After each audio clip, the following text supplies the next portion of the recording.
Hey friends, it's Bridget. Thank you for being here. This is going to be, I guess, a journal with me video of sorts, but almost more so of a craft with me almost.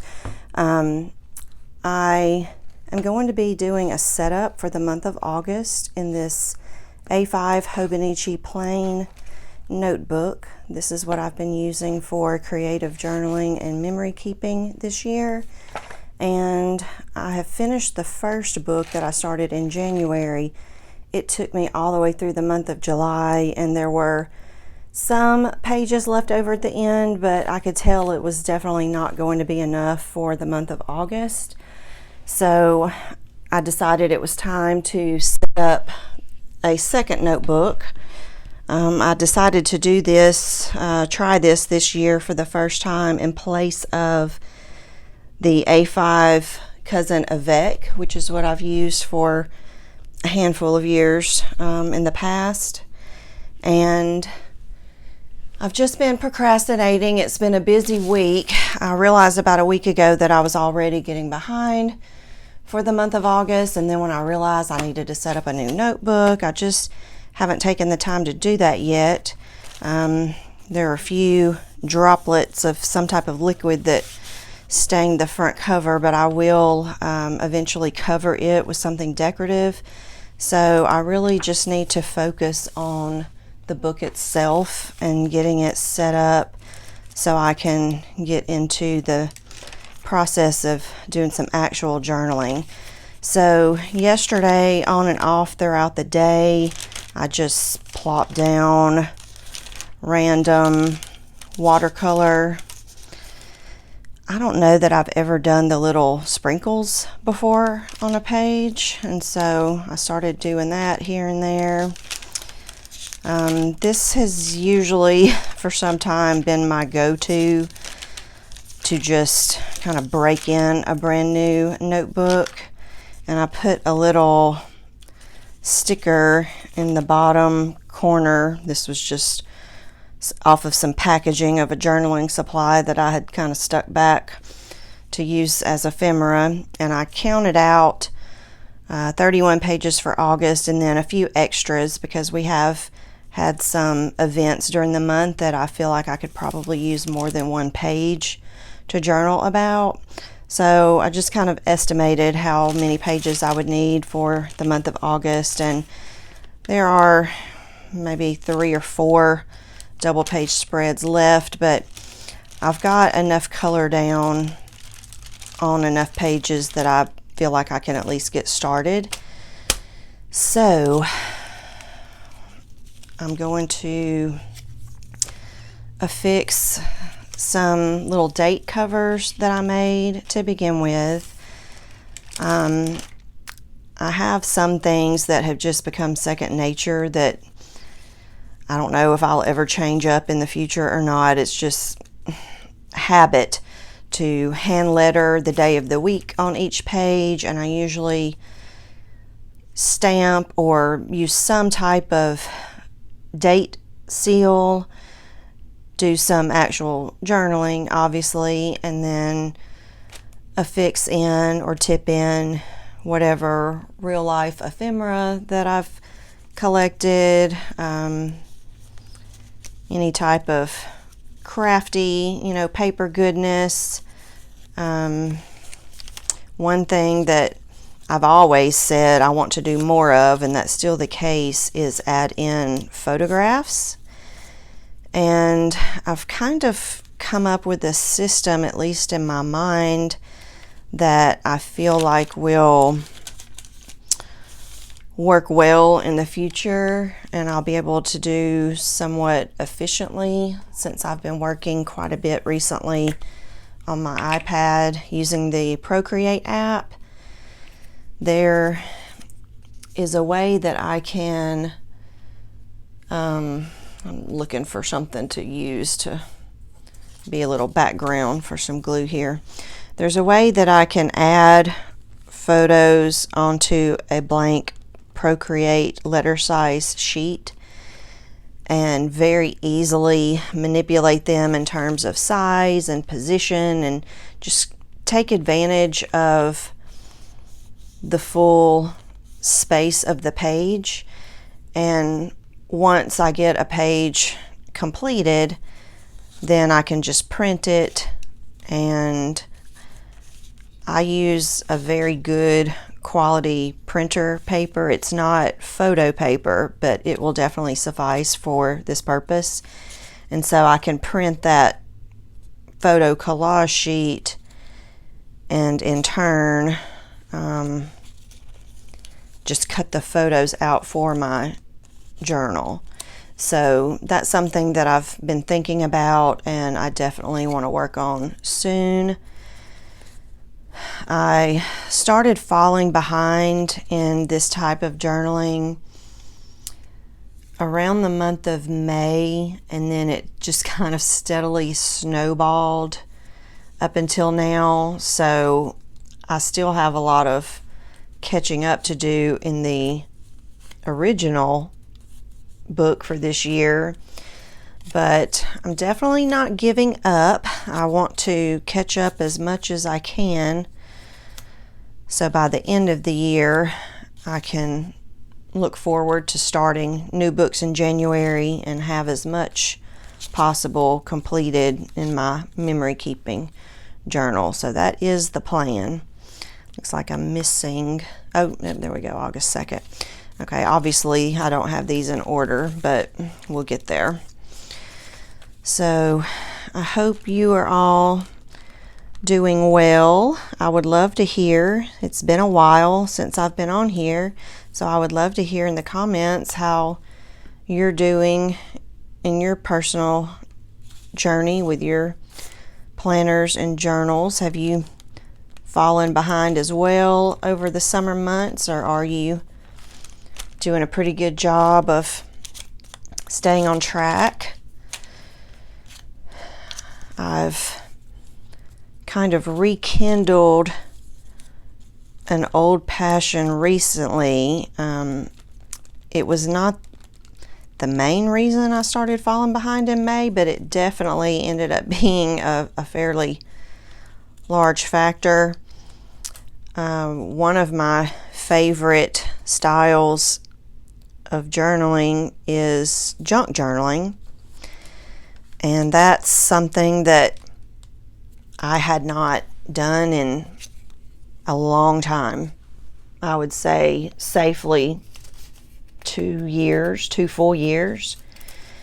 And so I was doing a little, or attempting anyway, to do a little organizing, decluttering, and cleaning here in my office in the month of May, and I came across 2 or 3 large cardboard boxes that were kind of blocking access to my closet. Apparently they had been stored upstairs in our guest room, which is a room that my husband uses as a makeshift home office when he works from home.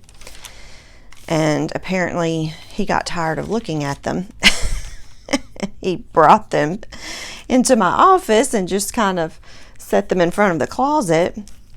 And they had been just stored up there for a couple years since we had done our major home remodel, and neither one of us really knew what was in them, but I guess since he knew they weren't his, he assumed they were mine, because obviously our teen boys aren't doing any kind of packing in large cardboard boxes.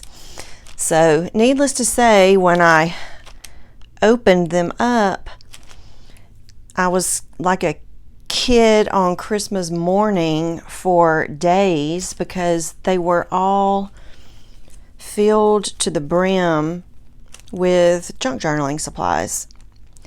I had packed up my entire office that I use as a creative space, and I had to literally pack everything away and clear the room so we could have some new flooring installed for that remodel. And in the hustle and bustle of, life, I just forgot about the boxes and didn't realize, I was missing anything. And oh my goodness, that just totally rekindled. That adhesive made a little mess there. I'll have to put some kind of printable there to cover it. But that totally rekindled my previous passion for junk journaling. So I resumed that hobby in May, and I have been going strong on pretty much a daily basis since then. And I've neglected this type of journaling, what I call, half the time I call it creative journaling, half the time I call it memory keeping. It's, 6 in one, half dozen another, but I've been having so much fun being absorbed in the junk journaling that this style has kind of taken a back seat. And I'm finally to a point now where realistically, if I don't catch up soon, I will get to a point where I don't have enough physical time to catch up. So I'm going to try to do a better job in the days ahead of partitioning my time and hopefully being able to spend a good bit of time in both. And one of the things that has been a happy result of rediscovering those supplies and rekindling that hobby is that it motivated me to finally move forward and tackle some technological difficulties that I had run into several years ago and just never taken the time or put forth the effort to solve. And once I was able to get those things figured out, I was able to recently launch an Etsy shop. So that's been really exciting because I've wanted to do that for so many years. And I've been having fun designing some digital products to list in that shop, and these are a product of that. So that's kind of a fun result of just everything kind of lining up and working together. Is now that I'm designing printable items for that shop, I'm not going to list something to sell unless I've printed it and tested it myself. So I just have a nice little stack of printables here that I need to use and play with, and I thought, why waste them? I'll just use them in my own personal journals. So these little labels are part of a kind of a themed deal. It was one of the first things that I started designing. And the background, it's hard to tell because I've got the little date covers covering them, but the background, let's see, these are some tags that'll give you an idea. All of the backgrounds for these different quilted items came from scans that I made out of an old collection of quilting squares that my late great-grandmother had sewn together, and then she never completed the project.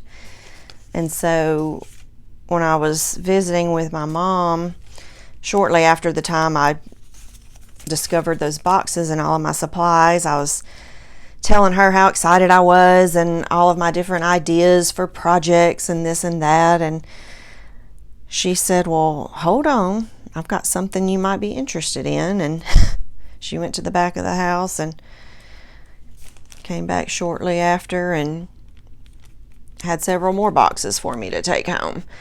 So she gave me a couple more actual quilts that my great-grandmother made, and then a lot of different fabrics and just other supplies, vintage books, and it was just the right thing at the right time.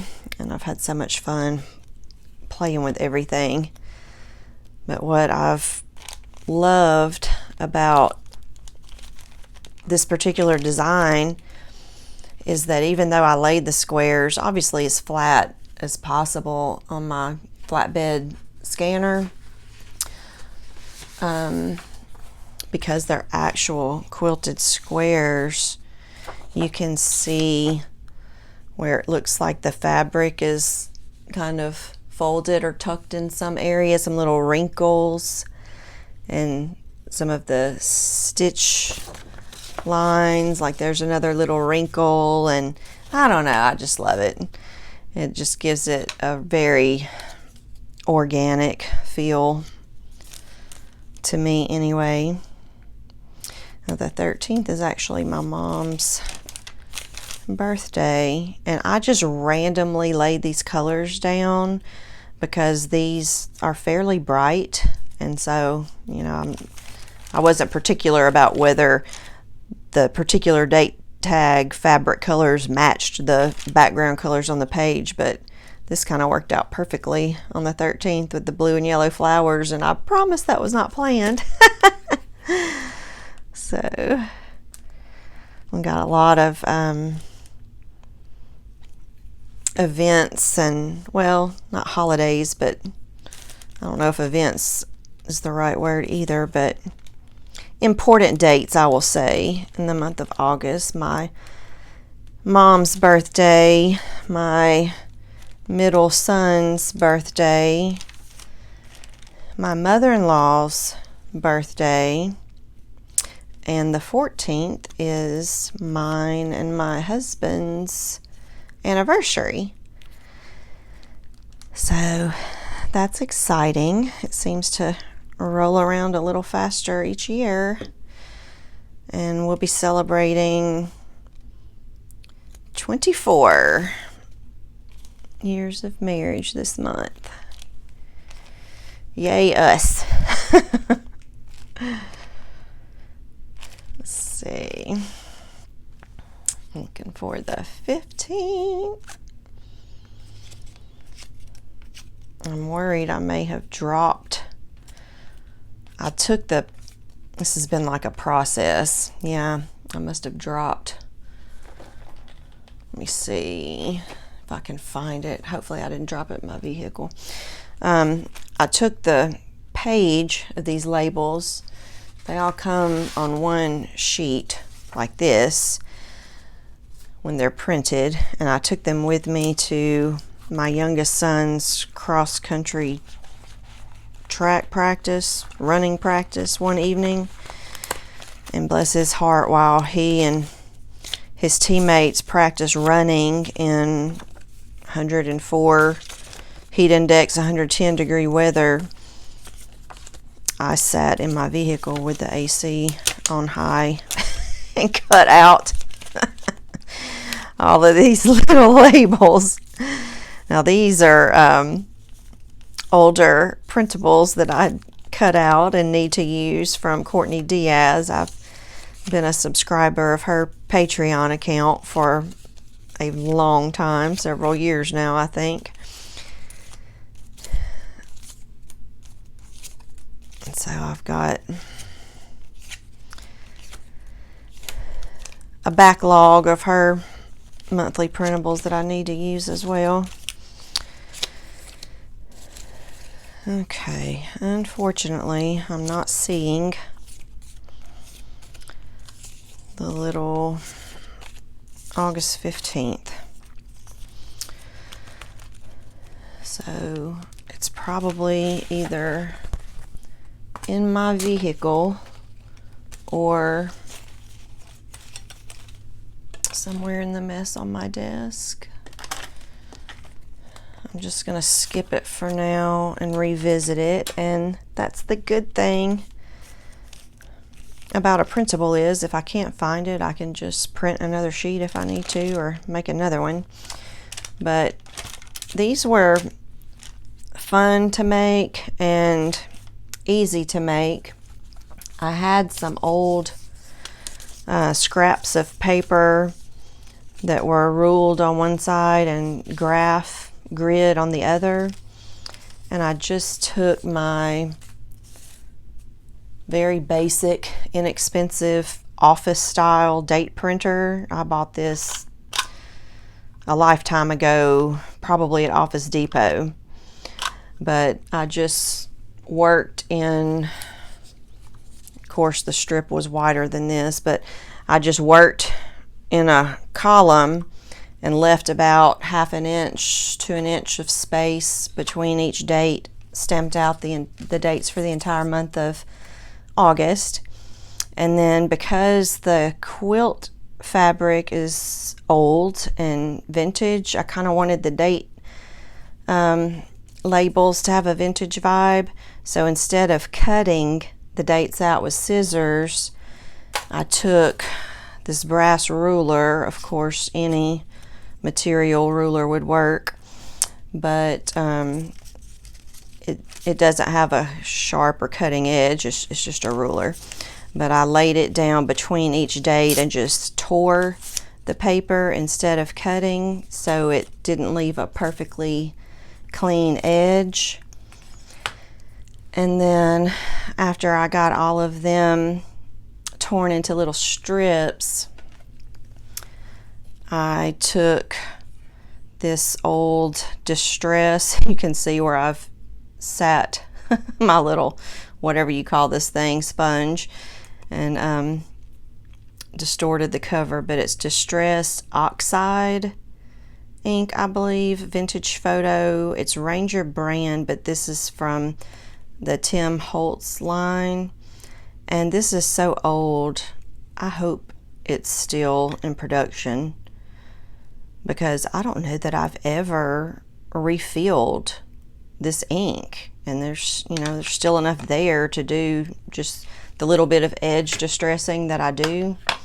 So I took that and went around all of the edges of the actual paper dates, and then just used glue stick to put them in the center of each of these labels.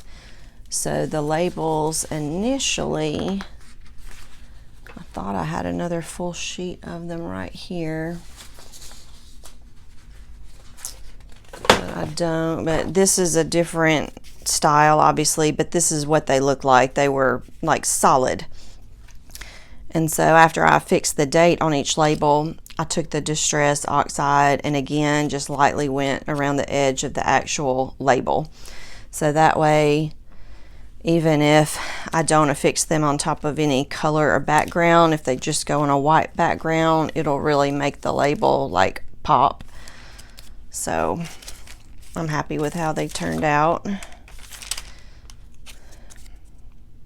And I'm gonna allow 2 days for our anniversary. I honestly was in such a hurry to just get these all down. I didn't really think about whether I needed to allow an extra day. So 14, 15, 16 for some of these other labels. I'll just make do. If I need more space, I can always like tip in an entire page or large section to give me some more real estate. So another thing that I've been thinking about recently, just with my personal journaling, I already mentioned that I have the goal of wanting to add more photographs in this book. Another goal that I've pretty well continually had since I've been doing this style of journaling is to do more original art, like sketching, drawing, doodling instead of only filling the pages with printables or ephemera. And that was sorely lacking in the first notebook that I used this year. I really like the way it's turning out so far because it's very eclectic, probably more ephemera in it than I've ever used in the past. I've tried to be more cognizant and just collect things when I'm out and about, and so it's extremely chunky. And I mean, I'm happy, you know, overall with how it's looking, but there are very little to no sketches or artwork included in that first book. So that's something that I'm going to try to be more aware of and introduce more of in this book. I should have plenty of space in here and be able to take even more space if I need to for the rest of this year, because that first book did cover all the way through July instead of just June, and then there were still some extra pages at the end. So if you've ever, you know, considered using the blank notebook for this purpose instead of a printed or dated book, that might give you an idea for your own project, because I think it worked out to be probably pretty even, to where there were several times that maybe not much went on in a day, and I would end up putting 2 days on one page, or even do that on a double spread and end up with like 4 days on 2 pages. And then there were other days where maybe I took 2 full pages for one date. So it kind of all came out in the wash, and then still allowed 7 months of journaling plus a little extra. So maybe that'll give you an idea. The main reason I decided to try the notebook for the first time this year instead of the A5 is that I felt that the weekly section was always wasted, because I just never have found a consistent use for that section. I would occasionally do something in the monthly section. Most recently, do a little deco and then write like one word or phrase on each monthly square to represent something that I was grateful for that day, kind of like a gratitude style, but not longhand gratitude journaling, just kind of like one thing per day. And that worked out fairly well, but I never really found a good use for that weekly section, and it comprised so much of the book. So that was probably the thing that made me start trying to think outside of the box and consider other options.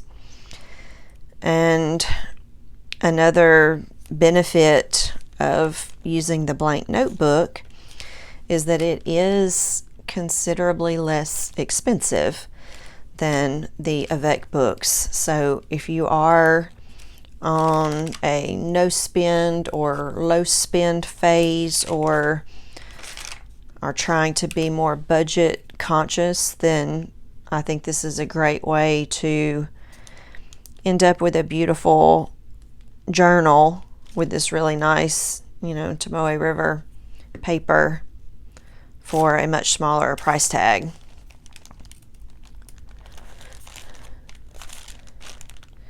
And I don't know offhand, I can't recall. Let me take a sip of my drink real quick. I can't recall what the numeric measurement is of this grid, but it feels like this grid might be a little bit smaller than the grid in the A5. So I have an Avec book in the room with me right now, but it's across the room. So before I turn the camera off, I'll try to remember to grab it and maybe do a comparison in case that's something that you're wondering about. You don't have to write on the line or within the line when you're doing your journaling, obviously, but if you do, even if the grid is a bit smaller like I suspect it might be, I haven't had any issues with the actual journaling part, like the writing part. I usually, just without even thinking about it, tend to write on the line, but it hasn't felt too small or too cramped to do my journaling on. And I've primarily been using the Hobonichi multi pen for that. Almost there, almost there. What else has been going on? I hope y'all have had a good summer. It definitely went by too fast. We already resumed school here this past week. This past Monday was the first day of school for my middle son and my youngest son. They are in 10th and 12th grades this year, so holy cow, another senior in our house already. I cannot believe it.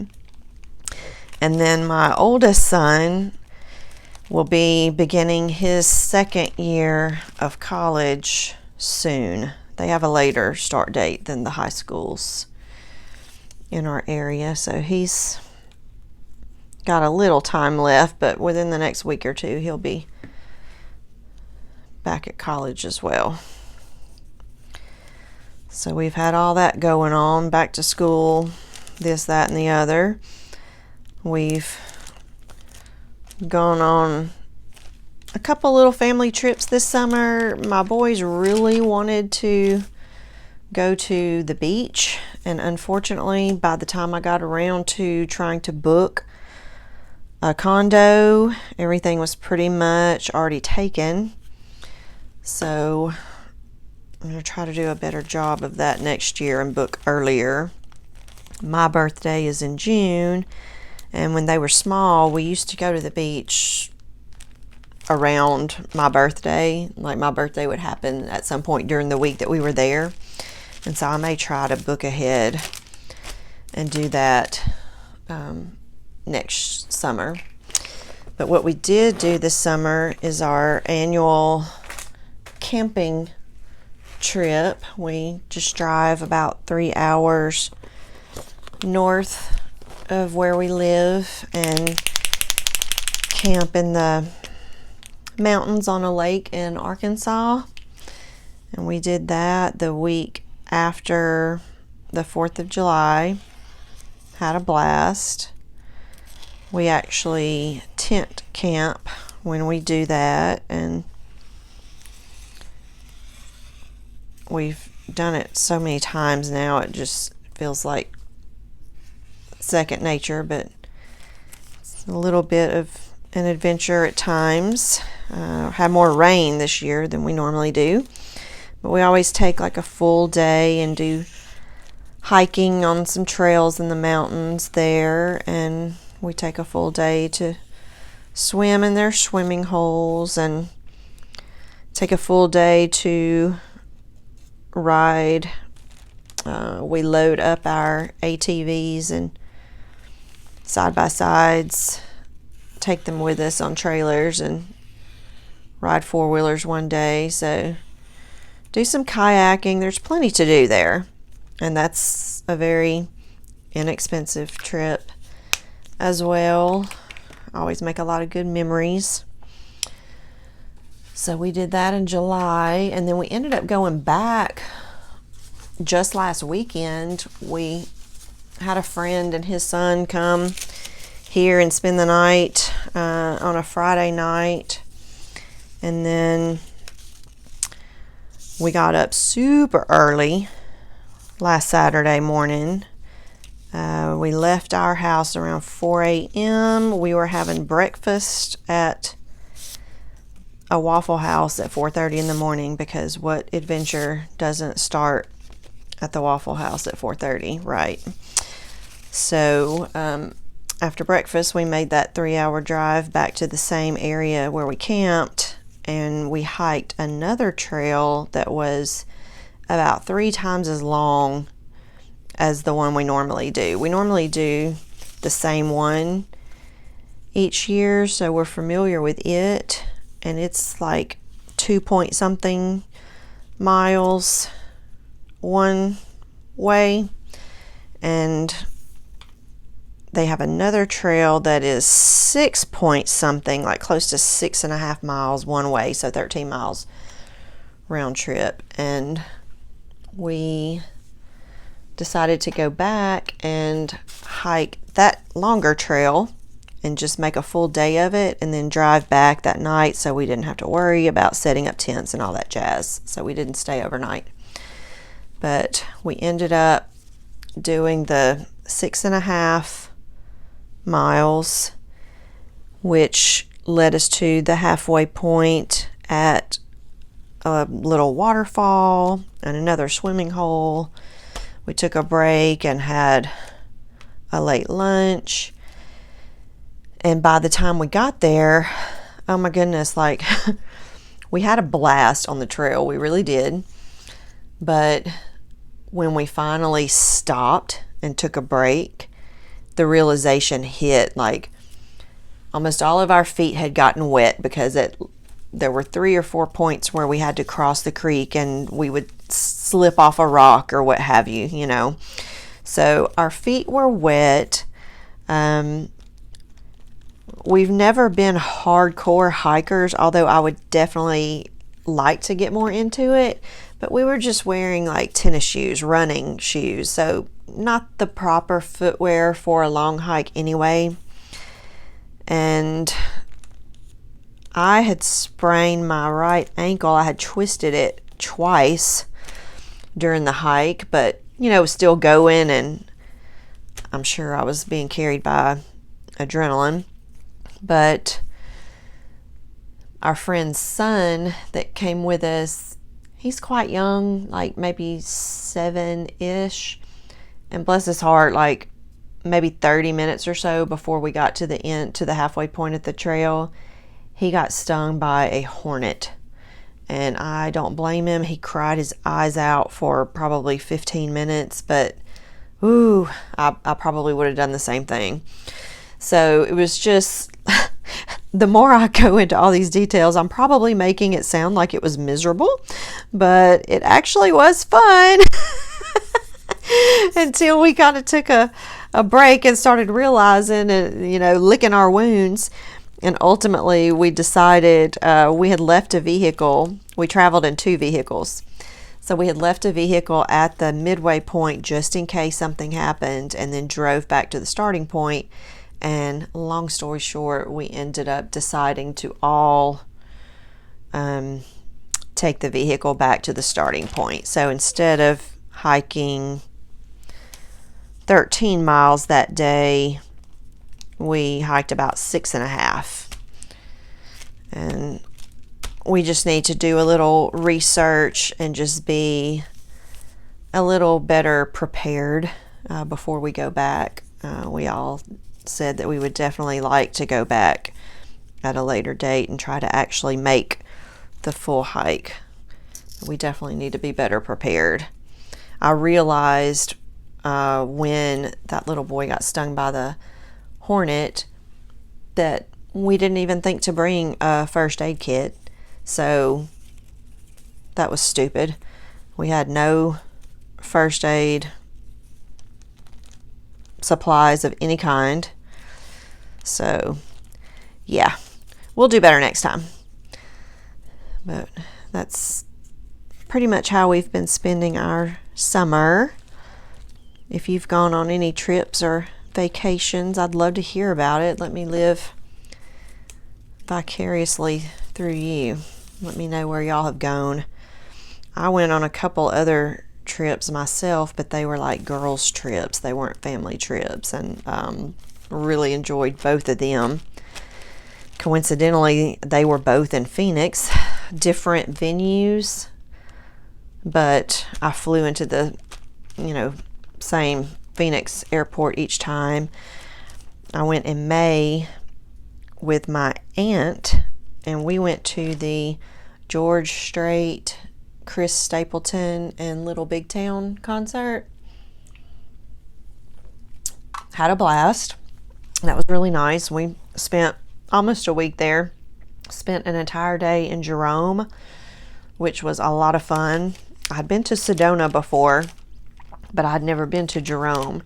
And so it was like a little more of a laid back vibe to me, where like if you're comparing Jerome and Sedona, I would describe Sedona as a more artsy yet sophisticated, or I don't know, high-end destination, little, way to spend the day. And then Jerome it was very artsy as well, but it felt more laid back and almost like a kind of a hippie vibe.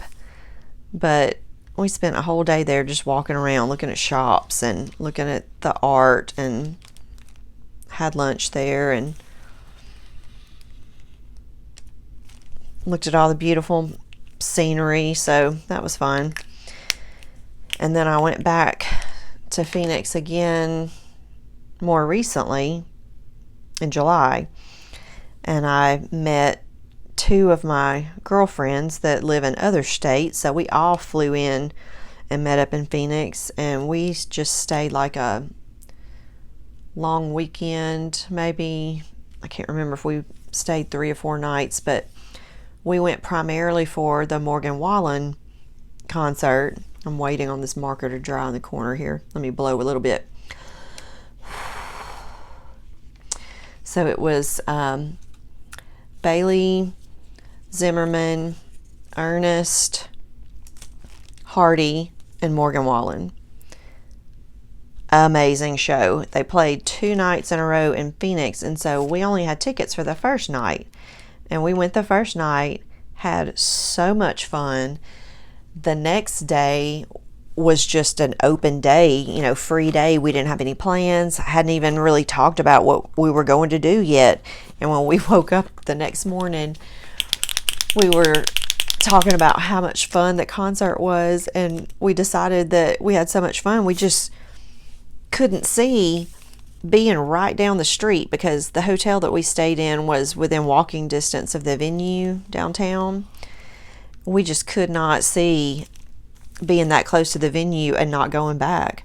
So at the last minute, I want to say it was like somewhere between noon and 2 o'clock that day, we got online and started looking for tickets, and ended up going back to night 2. So we got to see both nights of the concert, and it was amazing. It was one of, if not probably the best concert I've ever been to in terms of the entire package. So concerts are one of my favorite. I don't know if you'd call that a hobby or just interest or what, but I love music, and I love live music. So I've been going to concerts since I was a teenager, and that's been many moons ago. And usually I'm not a fan of all of the opening acts. Sometimes I won't even arrive until some of the opening acts are done, because they're just usually not that great. But we got there both nights at 5:30 when the show started, and watched all the opening acts, and they were all fantastic. So if you like that music at all and have the opportunity to see that group while they're together, I highly recommend it. Those were my 2 girls trips. So I was gone. What else? I guess we did the camping trip and my Phoenix trip were both in the month of July. So I think I naturally tend to fall behind in my creative pursuits this time of year anyway, because summers are just busy. Like, I was basically gone for half the month of July. So I'm trying to play catch up now.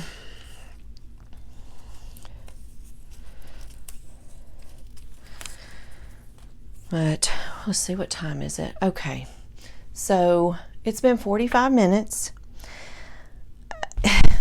This is not earth-shattering, and if you're still here, then thank you for being here. I haven't really taught you anything. I've been running my mouth the whole time, but if anything, this gives you an idea of how it is easy to fall behind and why sometimes it is hard to catch up, because this is basically, I'm going to do a quick flip, and this is what I was able to accomplish in 45 minutes.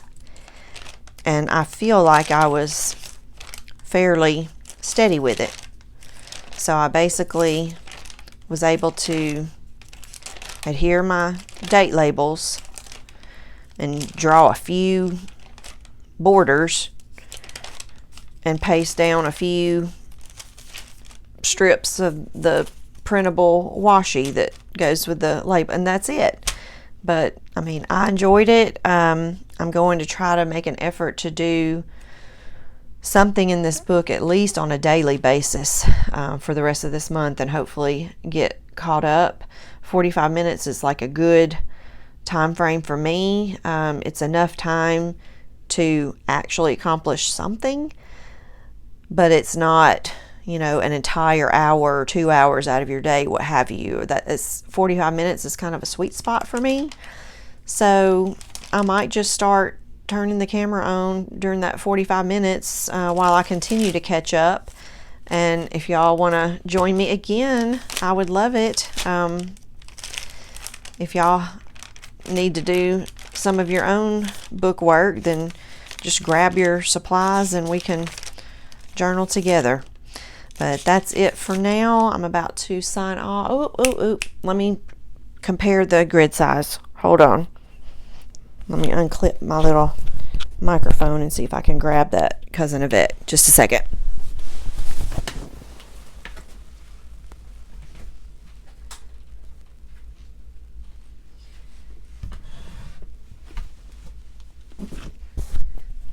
Okay, so this was actually not a cousin Yvette, it's an actual cousin, but the cousin, full book cousin, and the cousin Yvette, as far as I'm aware, the grid should be equal. So let's see. Well, I'm glad I compared it. I think it was all my imagination. What do y'all think? For some reason, I was thinking that it's so close. It's almost like an optical illusion. If the notebook grid is any smaller, it's just like a tenth of a...